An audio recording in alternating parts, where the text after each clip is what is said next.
Welcome back to Logix Lense, and today we're gonna go a little bit deeper on what's going on in the games industry. Typically, y'all see me discuss a smaller subject in a shorter video, but this one is gonna be different. We're gonna do a comprehensive look at what's going on and how everything that this channel was about will come together tenfold in this video. We're gonna start with the most recent game releases and how they directly showcase the shift we're seeing in gaming, and from there we can work backwards and you'll see exactly how we got to where we are now. I'm just gonna lay out the facts on the state of these games and what seems to be the general sentiment of how the public feels about them. Even though I too am included in that general sentiment, that's not the reason I've made some of the conclusions I will make. Palworld, Suicide Squad, Kill the Justice League, Helldivers 2, Skull and Bones. Two of these games come from smaller indie studios and two are from large AAA big budget studios. Let's just see how these games performed against one another, considering that they all have released since January of this year. For those that don't know, the price of these games will set the stage for all of this. Palworld is $29.99 and is still currently in early access. Suicide Squad, $69.99. Helldivers 2, $39.99. Skull and Bones, $69.99. Now that we know how much all of these games' asking price is, let's look at the budget for each of these games. Palworld. In a long January blog post, CEO Taro Mizobi said that the game cost about $6.75 million to build and was created without managing the budget because Mizobi didn't see the cost benefit of doing so. Suicide Squad. While declining to give a sales figure, Warner Bros. Discovery Chief Financial Officer confirmed in an earnings call in late February that the game had failed to meet the company's expectations financially and would lead to a tough year-over-year comp in Q1 for the games division of the company. So that information has not been publicly given to us. Helldivers 2, I was unable to find the budget for that game as well, so that one we don't know right now. Skull and Bones. The game reportedly cost $200 million in its decade-long development, and Ubisoft does not expect it to break even. For Helldivers 2, I was unable to find that information, but we can still continue on, but you guys kind of see what's going on here, how much these games cost. Now, next, let's look at the Steam chart numbers for all these games that were available. Some that aren't, but we still can get a gauge of what's going on with these games. Palworld's all-time peak has been 2,101,535 players. That is their all-time peak. As of recording this video recently, there have been 173,162 players playing this game. Suicide Squad, their all-time peak on Steam is 13,459. As of the recording of this video, there have been 637 active players within the hour. Helldivers 2, their all-time peak, 458,208 players. As of recording of this video, there have been 372,230 active players at this moment. I was unable to get the numbers of players for Skull and Bones. Like I said, they're keeping a lot of that information hidden, and what information is found isn't that favorable, so they're trying to hide whatever they can. So I don't have a number for how many players that's on that game currently as well. Now, of course, Steam is not the end-all be-all as far as player counts goes, but we can all safely assume that they scale relatively the same on their console counterparts, and I doubt that there's some huge discrepancy with the numbers between the two. If that doesn't paint an interesting picture, I think we can now look at some Steam reviews, and for the games like Skull and Bone that doesn't have a Steam review, we can look at Metacritic and see another metric that we can look at these games across one another. Palworld has mostly positive reviews, very positive. We got 234,000 people that chose to review this game, and overall is very positive. Suicide Squad is mostly positive, but they only have 4,352, which is somewhat indicative of how many people are interested in this game to even leave a review for it. But it also is a little funny if you actually go in and look at the comments. A lot of people are leaving positive comments, but what they're saying within them are generally not favorable. If you want to go and look on your own, and I'll have some on the screen if you want to see what I'm talking about. Helldivers 2, only been out for a couple weeks, mostly positive at 151,481 reviews mostly positive. Again, Skull and Bones is not on Steam, so I couldn't get any Steam reviews. If we go to Metacritic and look, Skull and Bones average critic reviews 60, 334 user reviews, and it's rating at a 3.6 right now as of the moment of recording this video. If we want to get another look at a Metacritic score, Suicide Squad Kill the Justice League had a lot more reviews, 1,562 users, and just about the same as Skull and Bones with a rating of 3.7. Now, to tie all this up in a pretty ass bow, it looks to me like the bigger budget, the smaller the bang. Now, this isn't a fact of the matter with all games, but it is indicative of a symptom of the virus that gaming has shifted to. Since the boom of microtransactions and online play for video game consoles in the mid-2000s, we progressively have seen the gaming industry aggressively monetize its consumer base at every turn possible. Sometimes it is extremely lucrative, sometimes it is the demise of a given IP. Microtransactions in and of itself isn't a bad thing, especially for a free or lower price game, i.e. Helldivers 2. Helldivers 2 is a third-person squad-based shooter developed by Arrowhead Studios that sees the elite forces of the Helldivers battling to win in an intergalactic struggle to rid the galaxy of the rising alien threats. Players can use a variety of weapons like pistols, machine guns, flamethrowers, and stratagems, which are turrets and airstrikes and things of the sort. All of these things you use in tandem to shoot and kill alien threats with up to 3 other players. Helldivers 2 executed everything we have come to love about video games to date and managed to include microtransactions that aren't invasive nor are absolutely necessary to enjoy the game to its full potential. Keep in mind, this game has a price tag of $40, and yet their cosmetics that are purchasable are roughly $2 to $5, which makes sense for microtransactions in games if you ask me. Helldivers 2 managed to give us a level of immersion that only few recent video games have been able to pull off, and if I told you that this was a full price AAA game, I don't think anybody would question it. The punchy weapons, the large open maps, the number of cosmetics, albeit a little palette swappy, and just the fidelity of it all makes this game easily one of the best we will see in 2024. When looked at next to Suicide Squad, which was made by the beloved Rocksteady, it's baffling how they managed to fumble such a viable concept for a Batman game. Suicide Squad Kill the Justice League is a third-person action shooter where the ultimate band of misfits must do the impossible: kill the Justice League. The cast features Captain Boomerang, Harley Quinn, King Shark, and Deadshot. The 4 must do what the game is titled: kill the Justice League. After being mind controlled by Brainiac, the only option is to have the bad guys do the bidding of Amanda Waller, the director of Argus. In theory, this game should work if only Rocksteady did what they do best: good combat, good storytelling, linear action adventure. Instead, they were made to create a looter shooter live service game. Make that make sense for anything within the Arkhamverse. We saw this same idea fall flat on its face with Avengers and Gotham Knights. Superhero games just don't work if the intention is to be played infinitely.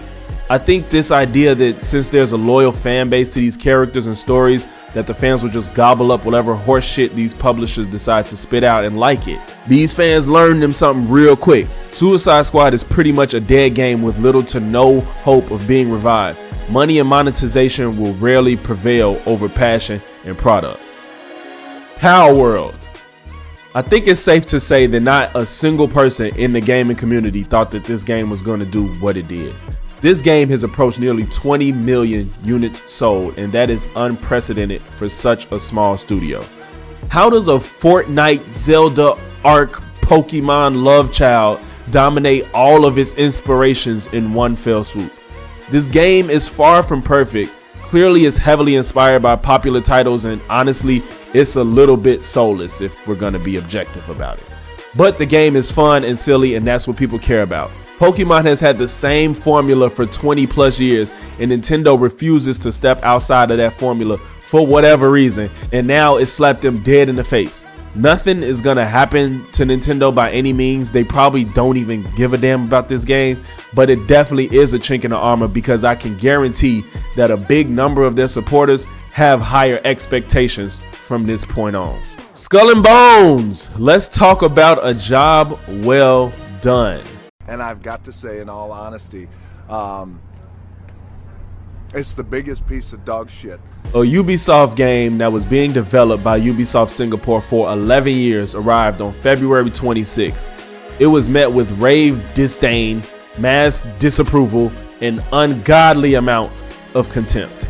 How does the Sea of Thieves, Assassin's Creed, Black Flag, Kingdom Hearts 3, Pirates of the Caribbean level Love Child fail so tremendously when all of its inspirations gave them the blueprint to excel? And to add insult to injury, the CEO Yves Guillermo himself said that this was a quadruple A game. Yes, he said that. He made that shit up. A quadruple A game to justify its $70 price tag, because a lot of people was very, very skeptical of why this game should be $70. To just have this mid-ass gameplay when compared to its contemporaries, basic characters, basic storytelling, and having to onboard your ship with a black loading screen, this game just lacks in every conceivable way for it to be developed for 11 years and to have a blueprint already made for it to succeed.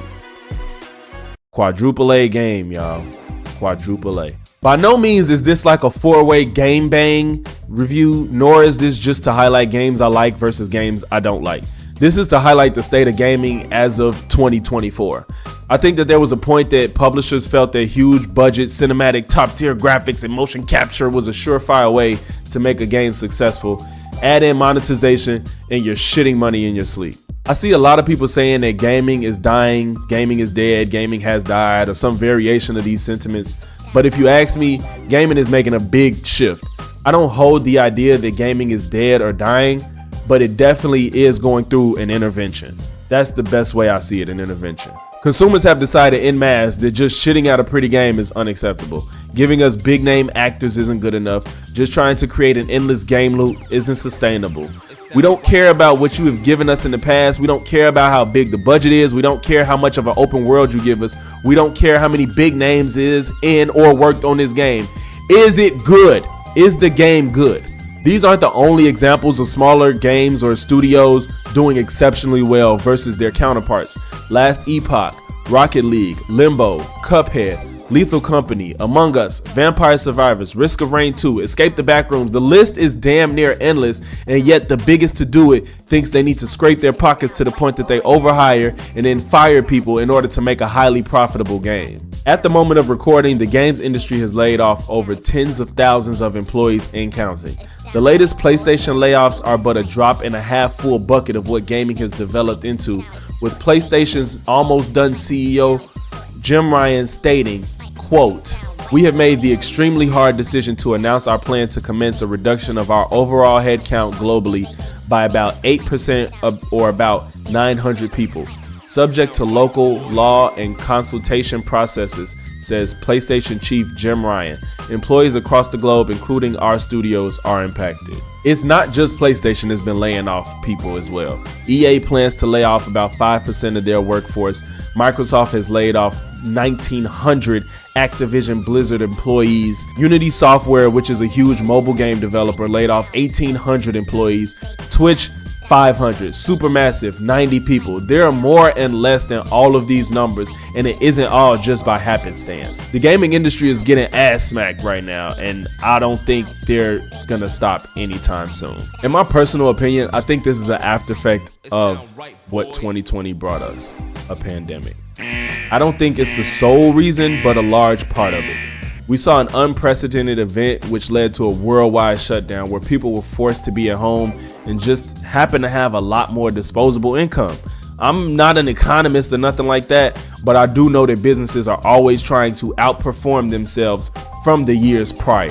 Going backwards is never an option. So with seeing an increase in profits, it led to hiring more developers, creating more teams and opportunities for new games and ideas. And since everything has balanced itself back out and they're seeing how that greed was short-sighted, the games industry is shifting. That's inevitable at this point.